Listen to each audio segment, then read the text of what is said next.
បាទនៅពេលនេះខ្ញុំក៏បានធ្វើការសម្ភាសជាមួយនឹងបងសគុណបាទជំរាបសួរបងបាទជំរាបសួរបាទខ្ញុំបាទញ៉ាំសគុណក៏សូមជំរាបសួរបាទបងដែលក្រុមការងារទាំងអស់ផងដែរដែលបានមកយកព័ត៌មានសម្រាប់ខ្ញុំបាទក៏ដូចជាសិល្បករខ្មែរដែលដូចជាមានកញ្ញាដាឡែននិងកញ្ញាមនីនិតនិងលោកអេលីចន្ទ្រាផងដែរបាទតើបងមានអារម្មណ៍យ៉ាងម៉េចដែរដែលថាថ្ងៃនេះមានអ្នកគ្រប់គ្រងបងច្រើនណាស់សម្រាប់អារម្មណ៍របស់ខ្ញុំបាទគឺ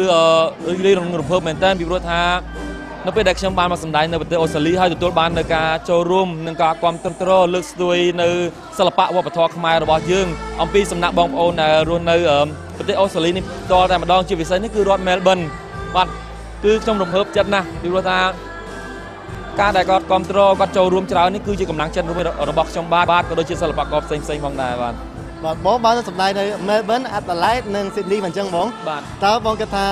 រដ្ឋមួយណាដែលមានអ្នកគាំទ្របងច្រើនជាងគេខ្ញុំទើបតែមកពីសម្ដែងនៅ Sydney បាទម្សិលមិញនេះគឺថ្ងៃសុក្រគឺក៏ទទួលបានការគាំទ្រអំពីបាទបងប្អូនដែលនៅ Sydney ទាំងអស់ផងដែរដូច្នេះខ្ញុំគិតថាក្នុងរដ្ឋទាំង3នេះគឺមានបងប្អូនគាំទ្រច្រើនសឹងតែស្មើគ្នាទាំងអស់បាទមិនអាចថា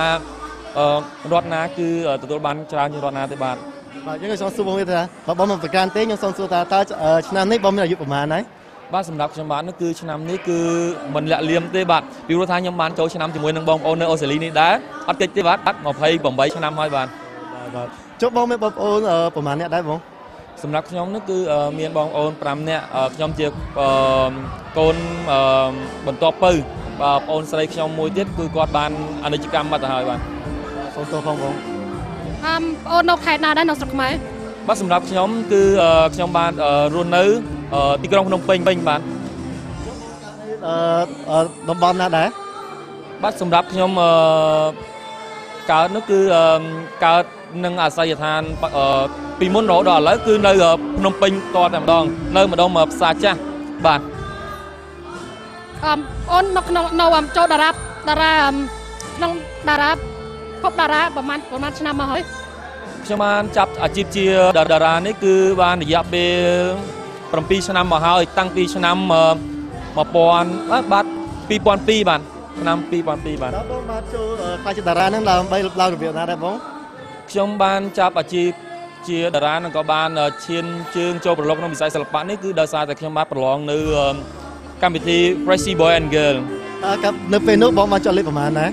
បាទគឺខ្ញុំបានទទួលបាននៅចំណាត់ថ្នាក់លេខ3បាទចូលខ្ញុំសួរថាតាំងពីឥឡូវរហូតដល់នៅពេលនេះតើបងមានការលំបាកអ្វីអត់នៅពេលសម្ដែងបាទសម្រាប់ខ្ញុំបាទពីដំបូងដែលខ្ញុំទើបតែប្រឡូកនៅការសម្ដែងនោះគឺខ្ញុំមានការលំបាកខ្លះប៉ុន្តែសម្រាប់នៅពេលនេះក៏មានតិចតួចដែរប៉ុន្តែដោយសារការបានបញ្យលណែនាំអំពីអ្នកដឹកនាំរបស់យើងដែលគាត់មាន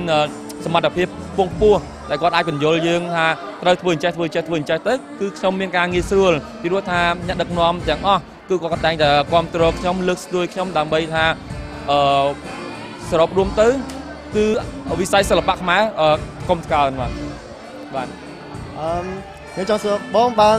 ពេលបងមកលេងប្រទេសអូស្ត្រាលីនេះបងបានដើរលេងកន្លែងណាខ្លះដែរខ្ញុំបានទៅមកអូស្ត្រាលីខ្ញុំចុះនៅរដ្ឋដំបងគឺ Adelaide បន្ទាប់មកខ្ញុំបានមកសម្ដែងនៅ Melbourne បន្ទាប់មកទៀតគឺនៅ Sydney បាទគឺ3រដ្ឋនេះបាទបងខ្ញុំលើថាបងមិនត្រឹមតែជាអ្នកសម្ដែងទេប៉ុន្តែជាអ្នកចម្រៀងដែរមែនទេបងបាទគឺអាជីពមុនដំបូងរបស់ខ្ញុំគឺជាអ្នកសម្ដែងភាពយន្តប៉ុន្តែក្រោយមកក៏ប្រតិកម្មរៃមាក៏គាត់អនុញ្ញាតឲ្យខ្ញុំច្រៀងបង្ហាញខ្លួនពីព្រោះថាបងដែលគាត់នៅអូស្ត្រាលីក៏ដូចជានៅសហរដ្ឋអាមេរិកគាត់ចង់ដឹងថាតើតារាភាពយន្តចេះច្រៀងដែរឬទេដូច្នេះក៏គាត់អនុញ្ញាតឲ្យខ្ញុំច្រៀងមួយបទពីរបទសាកមើលទៅក៏ទទួលបានការគាំទ្រដូច្នេះក៏ខ្ញុំបាន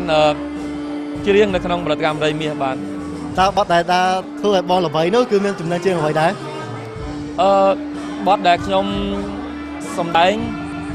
ភាគច្រើនតែជាបទពីសម័យដើមបាទដូច្នេះអ្វីដែលគេចាប់អារម្មណ៍បំផុតនោះដំបូងគឺខ្ញុំសម្ដែងរឿងបាទដូច្នេះអ្វីដែលខ្ញុំបានតាក់ទាញចំណាប់អារម្មណ៍របស់គេគឺខ្ញុំបានសម្ដែងរឿងបាទរឿងដំបូងរបស់បងអូនបានទៅចាំមានជារឿងអ្វីទៅបាទរឿងដំបូងរបស់ខ្ញុំសម្ដែងនោះគឺរឿងទុំទាវបាទបន្ទាប់មកនោះគឺរឿងមមេឃបលែងភ្លើងរបស់អ្នកស្រីពាន់ភូមិបុប្ផានិងរឿងបន្តទៀតរបស់អ្នកស្រីពាន់ភូមិបុប្ផាបាទរឿងមួយណាដែលធ្វើឲ្យបងអូនល្បីបាទរឿងខ្ញុំល្បី ចាប់ដើមសាងកិត្តិយសបានប្រហែលជាបានពាក់កណ្ដាលនោះគឺរឿងមមេបល័យភ្លើងពីរដ្ឋាភិបាលរឿងមមេបល័យភ្លើងនេះគឺមានដាក់បញ្ចាំងនៅស្រុកខ្មែរហើយក៏មានលក់ជា DVD នៅស្រុកក្រៅដូច្នេះសម្រាប់បងដែលគាត់នៅស្រុកក្រៅគឺគាត់តែងតែគ្រប់គ្រងថាអ្វីដែលថាកាលនោះខ្ញុំសម្ដែងជាក្មេងស្ទៀវអ្វីដែលភ្លើតភ្លើនគឺគាត់អត់ទទួលយកចង់ឲ្យថាជាបុគ្គលមួយក្នុងសង្គមដែលសង្គមទទួលយកបាន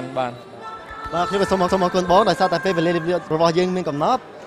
តើនៅពេលនេះបងមានពាក្យពេចន៍អ្វីដើម្បីជួយទៅដល់អ្នកដែលគ្រប់គ្រងរបស់បងដែរទេបាទសម្រាប់ខ្ញុំបាទមកដល់អូស្ត្រាលីគឺខ្ញុំបាទគឺគ្មានអ្វីក្រៅពីបាទម្រាមដៃ10អរគុណចំពោះទៅដល់ទស្សនិកជនទាំងអស់ទាំងក្នុងប្រទេសនិងក្រៅប្រទេសដែលតែងតែគ្រប់គ្រងជាពិសេសគឺនៅស៊ីដនីដែលខ្ញុំបានទទួលការគ្រប់គ្រងច្រើនសូមឲ្យបងប្អូនជួបប្រទះតែសេចក្តីសុខនិងបាទរកទទួលទានមានបានក៏ដូចជាសុខភាពល្អសំណាងល្អ Good luck ក្នុងឆ្នាំថ្មីនេះផងដែរអរគុណបាទជូនពរដល់បងប្រុសបងស្រីបាទសូមអរគុណបងនៅពេលនេះយើងក៏សូមជួបនឹងតារា